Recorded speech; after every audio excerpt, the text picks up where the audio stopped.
मुंबईकरांनी केलेली आहे। मरीन ड्राईव्हचा परिसर तर गर्दीने अक्षरशः फुलून गेलाय आणि हळूहळू आता काही फॅन्स घरी परतू लागलेत चर्चगेट स्टेशनवर। त्यामुळे जबरदस्त गर्दी झाल्याचं पाहायला मिळतंय।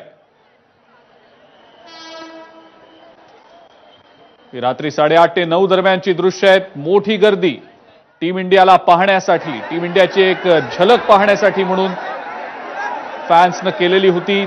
या गर्दीची ही दृश्य आपण सध्या पाहतो आपल्या स्क्रीनवर। रात्री 8:30 दरम्यानची ही दृश्य आहे। अधिक अपडेट या संदर्भातली आपण जाणून घेणार आहोत। प्रशांत बढे आपले प्रतिनिधी आपल्या सोबत आहेत सध्या। प्रशांत, काय स्थिती नेमकी?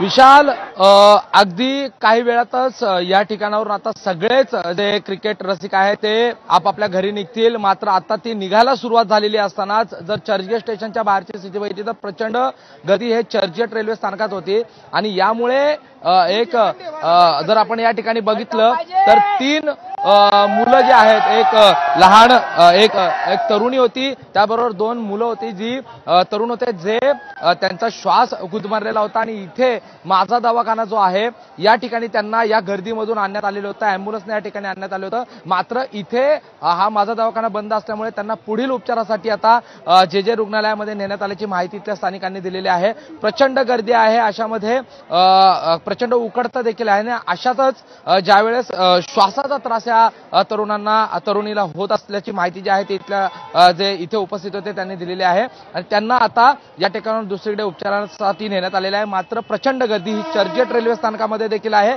आणि आता काही वेळात ज्यावेळेस इथून आणखीन आता ज्यावेळेस वानखेडे स्टेडियम मधून जे क्रिकेट रसिक आहेत ते बाहेर पडतील त्यामुळे ही गर्दी आणखीन वाढण्याची शक्यता आहे।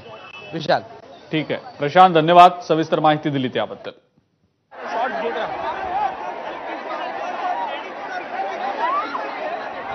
हा व्हिडिओ आपण पुन्हा एकदा पाहूया। चर्चगेट रेल्वे स्टेशन जवळचा हा व्हिडिओ आहे। खूप मोठी गर्दी चर्चगेट रेल्वे स्टेशनवर झालेली होती। 8:30च्या दरम्यानची ही दृश्य आहेत।